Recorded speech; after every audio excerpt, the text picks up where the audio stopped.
مفتی طارق مسعود special. فادخلوها خالدین، ہمیشہ کے لیے اس میں داخل ہو جاؤ۔ کتنی خوشی ہوگی جب پتا ہوگا یار موت نہیں ہے یہاں پہ، ہمیشہ کے لیے داخل ہو جاؤ۔ پھر اللہ فرماتے ہیں وقالوا الحمد للہ الذی، جنتیوں کی زبان سے جو سب سے پہلا کلمہ نکلے گا وہ پتہ ہے کیا نکلے گا؟ جب جنت کے دروازے کے قریب ان کو لایا جائے گا اور فرشتے ویلکم کریں گے اور کہیں گے ادخلوها خالدین، ہمیشہ اس میں داخل ہو جاؤ، تو وعلیکم السلام جنتی بعد میں کہیں گے، اللہ کی حمد و ثنا پہلے کیا کہیں گے؟ قالوا الحمد للہ الذی صدقنا وعدہ، تمام تعریفیں اس اللہ کے لیے جس نے اپنا وعدہ سچا کر دکھایا۔ اللہ کہتے ہیں جب میدان حشر قائم ہوگا نا اور حساب و کتاب ہوگا تو کافر لوگ جو اللہ کے نافرمان لوگ ہوں گے ان کو ہکایا جائے گا جہنم کی طرف۔ کیا منظر ہوگا آپ دیکھو، کہیں آگ جل رہی ہو اور آپ کو اس طرف لے جایا جا رہا ہو دھکیل کے، تو کیا حالت ہوگی؟ اللہ کہتے ہیں حتی اذا جاؤہا، جب وہ اس جہنم کے گڑھے کے قریب آئیں گے، فتحت ابوابہا، جہنم کے دروازے کھول دیے جائیں گے، قال لهم خزنتها، تو جہنم کے جو داروغہ ہوں گے نا، پہرے دار، ان کو وہ بھی حیران ہوں گے۔ دیکھو ہم کوئی آگ کا کنواں جلتا ہوا دیکھیں اور کوئی شخص زندہ جانور اس میں پکڑ کے ڈال رہا ہو، ہمیں ترس آئے گا کہ نہیں آئے گا کہ یار اس کے کیا کر رہے ہو تم اس کے ساتھ؟ وہ چائنا میں ایک ویڈیو میں نے دیکھی تھی، خنزیر ہیں، بہت سارے گڑھا کھود کے ان کو ڈال دیا اور اس کو آگ لگا کے زندہ خنزیروں کو مارا انہوں نے۔ کیسا دل خراب ہوتا ہے نا انسان کا، یار تم زندہ جلا رہے ہو ایک مخلوق کو۔ تو قرآن کہتا ہے جب انسانوں کی ایک بڑی تعداد کو جہنم کے گڑھے کے قریب لایا جائے گا نا تو فرشتوں کو حیرانی ہوگی۔ فرشتوں کو پتا ہے کہ اللہ ظالم بولو نہیں ہو سکتا، یعنی ایسا نہیں ہو سکتا کہ اللہ اتنی بڑی تعداد انسانوں کی جو بے گناہ تھے ان کو اٹھا کے کہاں ڈال دے، زندہ انسانوں کو آگ میں۔ تو فرشتے حیرانگی سے پوچھیں گے کہ الم یاتکم وقال لهم خزنتها الم یاتکم رسل منکم یتلون علیکم آیات ربکم، ارے کیا اللہ کے میسنجرز تمہارے پاس نہیں آئے تھے جنہوں نے اللہ کی آیتیں تم کو پڑھ پڑھ کے سنائیں؟ وَيُنذِرُونَكُمْ لِقَاءَ يَوْمِكُمْ هَذَا، اور تمہیں اس آگ سے ڈرایا ہو انہوں نے۔ یعنی وہ فرشتے سمجھ رہے تھے کہ یا تو یعنی معاذ اللہ ظالم ہے، ان کے ذہن میں یہ وسوسہ آ سکتا ہے نا کہ اللہ نے کوئی پیغمبر نہیں بھیجا ان کے پاس، ورنہ خود تو کوئی اتنا بے وقوف ہوتا نہیں ہے کہ جس نے اس جہنم کے بارے میں سنا بھی ہو پھر بھی اس سے بچنے کی کوشش نہ کرے۔ اس کی مثال ایسے ہے، آپ کو کسی نے بتایا بھائی ادھر انڈا موڑ پہ آگ لگی ہوئی ہے، ڈاکوؤں کی فائرنگ ہو رہی ہے، پولیس مقابلہ ہو رہا ہے، دھماکے ہو رہے ہیں، آپ لوگ وہاں نہ جائیں، بہت خطرناک حالات ہیں، فائرنگ ہو رہی ہے، 10 بندے اس فائرنگ سے مر چکے ہیں، پھر بھی آپ ٹہلتے ہوئے جا رہے ہیں۔ تو وہاں کوئی پولیس والا کھڑا کیا کہے گا؟ ابے اناؤنسمنٹ ہوئی تھی تیری مسجد سے، کیا تو نے وہ سنی نہیں ہے؟ وہ یہی کہے گا نا، سب طرف سے اعلان ہوا ہے، ٹی وی میں خبر بھی چلی ہے اور تمہاری مسجد سے اعلان بھی ہوا ہے اور لکھ کے بھی لگایا گیا ہے بھائی یہاں فائرنگ ہو رہی ہے نہیں آؤ، تو تم کیسے بیوقوف ہے یار، تم پھر بھی آ رہے ہو یہاں پہ۔ تو یہی حال کس کا ہوگا؟ فرشتوں کا۔ قرآن کہتا ہے کہ فرشتے حیران ہوں گے، یار اتنی خطرناک آگ، اتنی خطرناک آگ، اس میں ان کو لایا، ہانکا جائے گا، ہانکے کا مطلب ان کا دل نہیں چاہے گا جانے کا، دھکے دے دے کے لایا جائے گا۔ تو وہ پوچھیں گے الم یاتکم رسل منکم، ارے کیا تمہارے پاس اللہ کے پیغمبر نہیں آئے تھے، ان کا پیغام نہیں پہنچا تھا جنہوں نے تمہیں اس آگ سے ڈرایا ہو؟ وہ جواب میں کیا کہیں گے؟ قالوا بلا، ان کو یاد آ جائے گا، ہاں ہاں بھائی ہمارے پاس تو آسمانی جتنی بھی کتابیں ہیں سب کا ایک پیغام تھا مشترک، اتنے اختلافات کے باوجود بھی کہ اللہ نے نافرمانوں کے لیے جہنم کی آگ تیار کی ہے۔ دیکھو عیسائی، یہودی اور مسلمانوں میں کتنا اختلاف ہے نا، لیکن تورات بھی جہنم کی آگ کا تذکرہ کرتی ہے، انجیل بھی جہنم کی آگ کا تذکرہ کرتی ہے اور قرآن بھی جہنم کی آگ کا تذکرہ کرتا ہے کہ آخرت میں سزا کیا ملے گی؟ آگ۔ تو کہیں گے کیا تمہارے پاس اللہ کے پیغامات نہیں آئے تھے؟ وہ کہیں گے بلا، کیوں نہیں بھائی، وَلَكِنْ حَقَّتْ كَلِمَةُ الْعَذَابِ عَلَى الْكَافِرِينَ۔ بالکل وہ اسٹائل ہوگا جیسے میں نے ابھی مثال دی آپ کو کہ فائرنگ ہو رہی ہے، دھماکے ہو رہے ہیں، اور لوگ بھی منع کر رہے ہیں بھائی مت جاؤ, اعلان ہو گیا, آپ کو پھر بھی شوق ہے وہاں جا کے دیکھنے کا کہ ہو کیا رہا ہے. اب آپ وہاں گئے, آپ کے گولی لگی, پولیس والے اٹھا رہے ہیں, میں تجھے منع نہیں کیا تھا, تو آپ جواب میں کیا کہو گے؟ یار منع کیا تھا لیکن کمبختی آئی ہوئی تھی, میری قسمت کیا تھی؟ خراب. میرے مقدر میں گولی لکھی ہوئی تھی, پتہ نہیں میرا دماغ کام نہیں کر. جب سزا ملے گی تو یہی ہوگا نا, آپ کہو گے یار مجھے کتنے لوگوں نے روکا مگر مجھے پتہ نہیں کیا تکلیف تھی. بالکل یہی اسٹائل ہوگا ان کا. کہیں گے وَلَكِنْ حَقَّتْ كَلِمَةُ الْعَذَابِ عَلَى الْكَافِرِينَ. کہیں گے بھائی بات یہ ہے کہ ہمیں بہت لوگوں نے ڈرایا تھا, بہت سمجھایا تھا, لیکن اللہ کا عذاب ہم پر ثابت ہو گیا. یعنی ایسے موقع پہ انسان کہتے ہیں میری قسمت ہی پھوٹی ہوئی تھی, میرے تو مقدر میں جہنم لکھی ہوئی تھی, یعنی میری عقل نے کام کرنا چھوڑ دیا تھا. تو جب فرشتے ان کے منہ سے یہ سنیں گے نا کہ یہ جرم کا اعتراف کر رہے ہیں, تو فرشتے کہیں گے قیل ادخلوا ابواب جہنم خالدین فیہا, جاؤ پھر تمہارا مقدر یہی آگ ہے. تم خود اعتراف بھی کر رہے ہو کہ تمہارے پاس پیغمبروں کی دعوت آئی جنہوں نے تمہیں آگ سے ڈرایا, اس کے باوجود کہہ رہے ہو کہ ہماری قسمت خراب تھی. اس کا مطلب تم خود مان رہے ہو کہ اللہ کا پیغام ہم تک پہنچا تھا, اب تمہارے ساتھ صحیح ہو رہا ہے. فرشتے بھی ترس نہیں کھائیں گے, کہیں گے دفع ہو جاؤ اس آگ کے اندر. دوسرے مقام پہ قرآن میں آتا ہے کہ جب وہ آگ میں جلیں گے نا تو اللہ سے کہیں گے اے اللہ اخرجنا منہا, سورہ مومنون میں, اے اللہ ایک دفعہ اس آگ سے تو ہمیں نکال دے. فَإِنْ عُدْنَا فَإِنَّا ظَالِمُونَ, اگر ہم نے دوبارہ یہ حرکتیں کی تو واقعی ہم ظالم ہوں گے. تو اللہ جواب میں کیا کہیں گے؟ الم تکن آیاتی تتلا علیکم, کیا میری آیات تم پر تلاوت نہیں کی جاتی تھی دنیا میں؟ کیا دنیا میں کسی نے تمہیں اس آگ سے ڈرایا نہیں تھا؟ وہاں بھی وہ جواب میں یہی کہیں گے. وہ کہیں گے کیوں نہیں ڈرایا تھا؟ ربنا غلبت علینا شقوتنا, اے اللہ ڈرایا تھا ہماری بدبختی ہم پہ غالب آ گئی. کہتے ہیں نا میری تو قسمت ہی پھوٹ گئی تھی, ہماری بدبختی ہم پر غالب آ گئی. وَكُنَّا قَوْمًا ضَالِّينَ, اے اللہ مانتے ہم گمراہ تھے, ایک دفعہ نکال دے. اللہ کہیں گے اخسؤوا فیہا, جب تم مان رہے ہو کہ پیغمبروں نے تمہیں دعوت دی تھی, تم تک دعوت پہنچی بھی ہے, اب اس میں ذلیل ہو کے پڑے رہو. پھر اللہ کیا کہیں گے کہ اخسؤوا فیہا ولا تکلمون انہ کان فریق من عبادی. دیکھو سارے اگر میری دعوت کو ٹھکرا دیتے نا تو یہ وہم ہو سکتا تھا کہ شاید اللہ کی دعوت ہی ٹھیک نہیں تھی, یا دعوت دینے کا انداز ہی ٹھیک نہیں تھا, یا اللہ نے پیغمبر بھیجے مگر ان کا پیغمبر ہونا ثابت ہی نہیں کیا. اگر سارے ٹھکرا دیتے, اللہ جنتیوں کی طرف اشارہ کریں گے انہ کان فریق من عبادی, دیکھو یہ ایک فریق یہ بھی تو ہے, اس کے پاس جب میری دعوت آئی کہ جہنم برحق ہے جنت برحق ہے, انہوں نے راتوں کو اٹھ کے دعائیں مانگنا شروع کر دیں.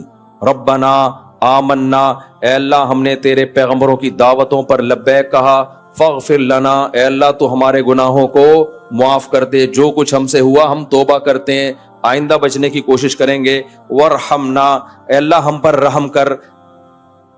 یہ انہوں نے ہم سے مانگنا شروع کر دیا اور اس آگ سے بچنے کی کوشش کرنا شروع کر دی. فاتخذتموہم سخریا, اللہ کہتے تم نے ان کا مذاق اڑانا شروع کر دیا, تم نے ان کا مذاق اڑانا شروع کر دیا. بے یہ تو قصے کہانیوں میں الجھ گئے, اصل تو سائنس ہے, ایکچولی اصل تو ترقی ہے, اصل تو ڈالر ہے.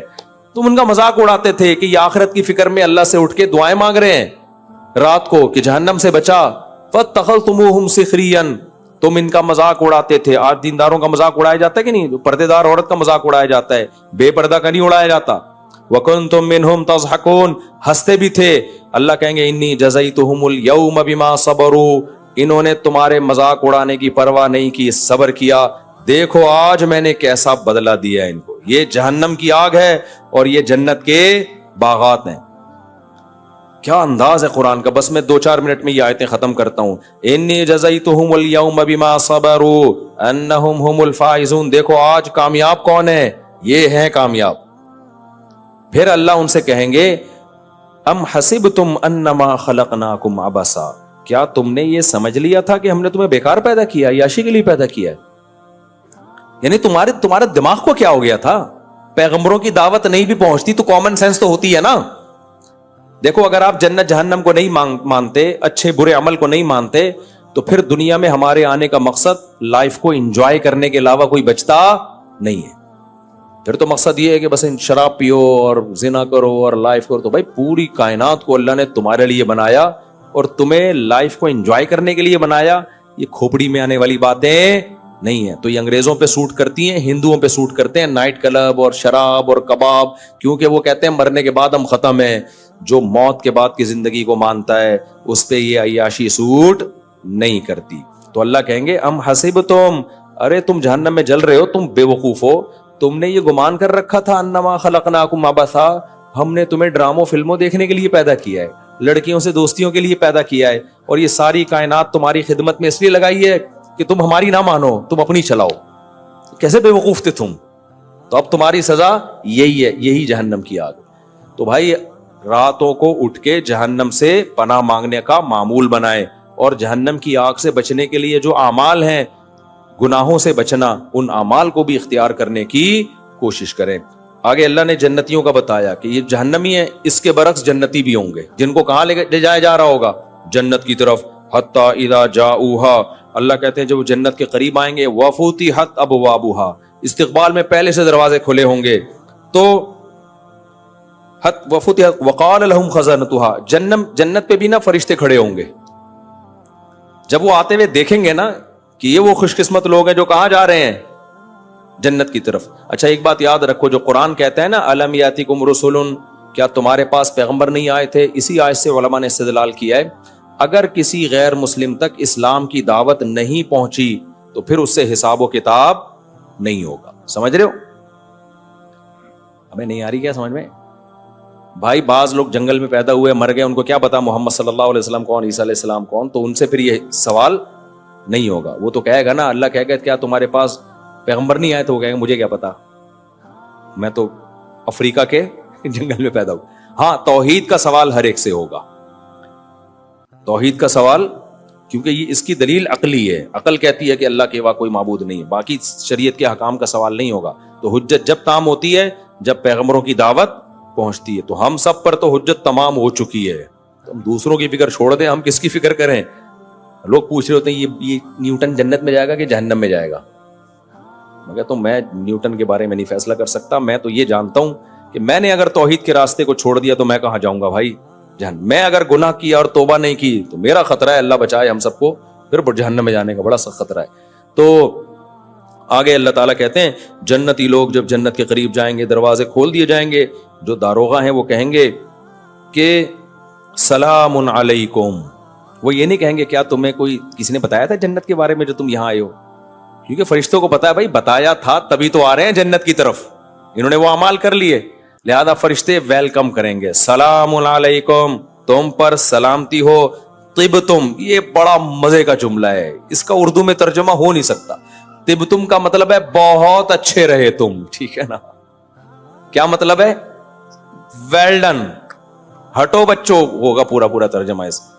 یعنی فرشتے جب دیکھیں گے نا یہ جنت کی طرف آ رہے ہیں, اور جنت میں حوریں ہیں, جنت میں نہریں ہیں, جنت میں باغات ہیں, اور قطوفہا دانیاں, درختوں کے لٹکے ہوئے پھل ہیں, اتنی نعمتیں ہیں, تو فرشتے بھی للچائی ہوئی نظروں سے کہیں گے طبتم, ویل ڈن, بہت اچھے, ہٹو بچوں ہو گیا یہ تو, ٹھیک ہے نا. یعنی فرشتے بھی حیران ہو کے کہیں گے یار کیا خوش قسمت ہو تم لوگ, ہمیشہ کی زندگی جو کبھی ختم ہونے والی نہیں ہے. سلام علیکم, تم پر سلامتی ہو. طبتم, بہت اچھے رہے تم. نہیں آئے گی سمجھ میں تمہارے. دیکھو ایک آدمی کی 4 ہو گئی ایک ہی دن, آپ کی ایک بھی نہیں ہو رہی, آپ اسے کیا کہو گے؟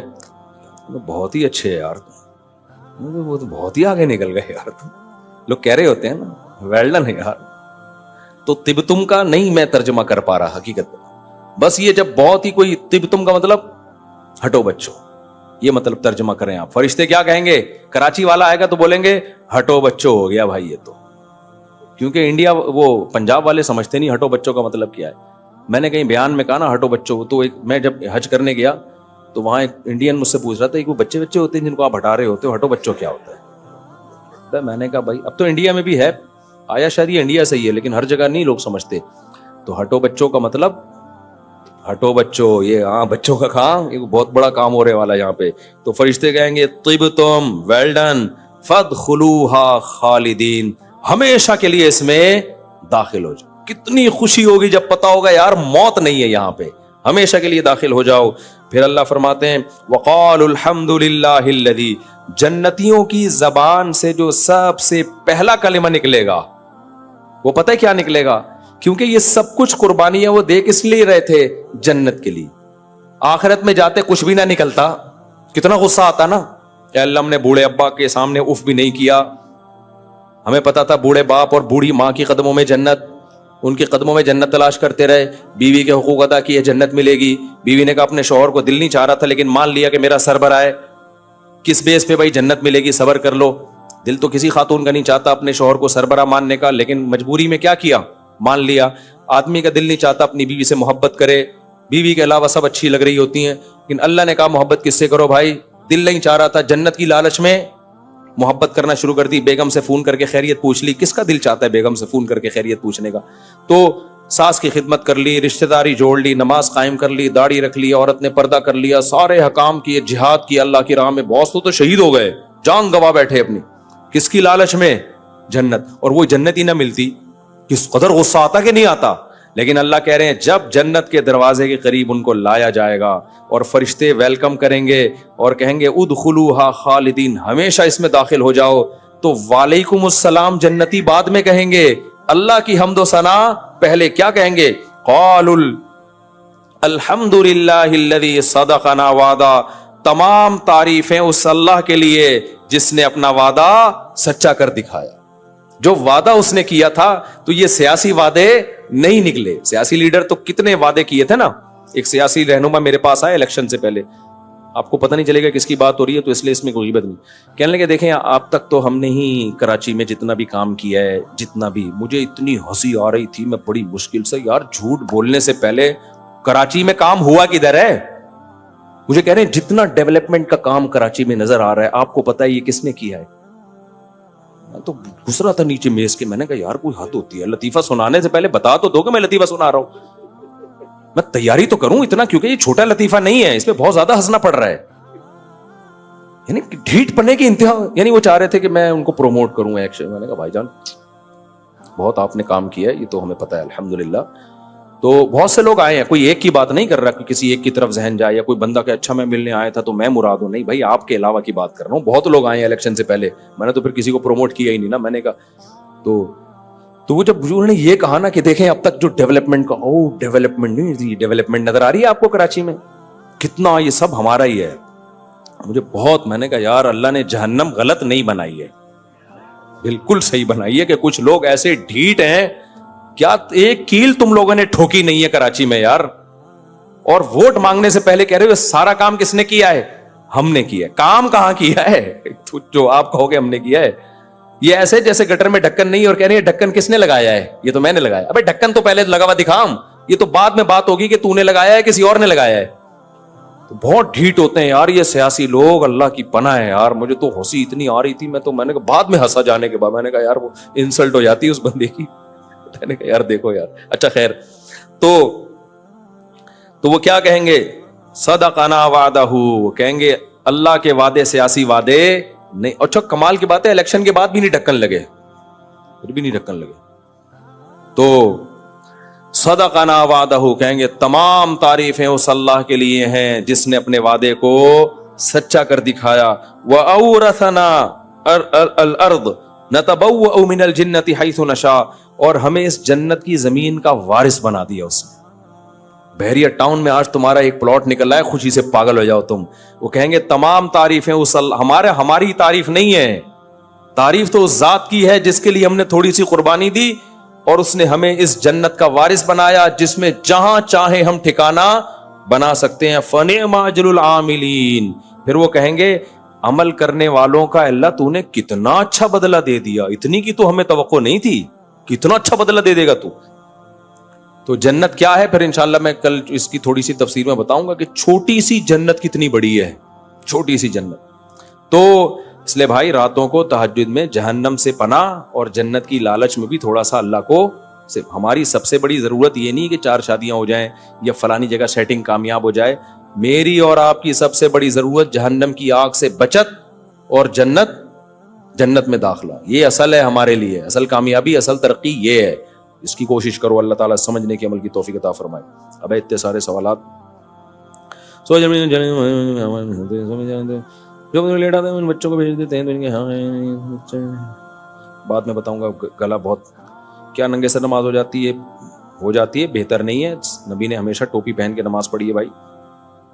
مرد کے لیے یہ کیا لکھا ہے میرے بھائی, اور گلے میں چین ڈالنا, بریسلیٹ اور چین پہن جائز نہیں ہے مردوں کے لیے. مرد صرف چاندی کی انگوٹھی پہن سکتا ہے, اور کسی بھی قسم کا زیور مرد بولو نہیں پہن سکتا. صرف چاندی کی انگوٹھی, اگر آپ نے شوق پورا کرنا ہے تو انگوٹھی پہنے, وہ بھی کس کی؟ چاندی کی. بس آج فیشن ہو گیا ہے کہ ہاف سلیوز اور ٹی شرٹ پہن کے نماز پڑھتے ہیں. ہاف سلیوز میں بھی نماز ہو جاتی ہے, ہاں حدیث میں اس سے منع کیا ہے فولڈ کرنے سے, یہاں تک فولڈ نہ کریں, کونیوں تک. تو اگر پہلے سے ہی آستین ہے یہاں تک ہے تو وہ پھر اس میں کوئی حرج نہیں ہے, لیکن پورا کرتا تمیز سے پہن کے پڑھ لیں گے تو زیادہ اچھا ہو جائے گا. بہرحال ہاف جو سلیوز ہوتی ہیں ان میں بھی نماز ہو جاتی, کوئی حرج نہیں ہے. اچھا میرے بھائی سجدہ کرتے ہیں تو کیا لکھا ہوا ہے یار, یہ تو غلط لفظ لکھا ہوا ہے. بعض لوگ سجدہ کرتے ہیں نا تو وہ کمر کھل جاتی ہے تو نماز نہیں ہوتی ان کی, کیونکہ سطر میں داخل ہے کمر بھی. ناف سے نیچے کا ایریا کمر یا پیٹ کا سطر میں داخل, سمجھتے ہو؟ یہ لفظ ٹھیک نہیں لکھا ہوا, اس کو ٹھیک کر لیں. اچھا بھائی ٹھیک. سبحانک اللہم و بحمدک نشہد ان لا الہ الا انت نستغفرک.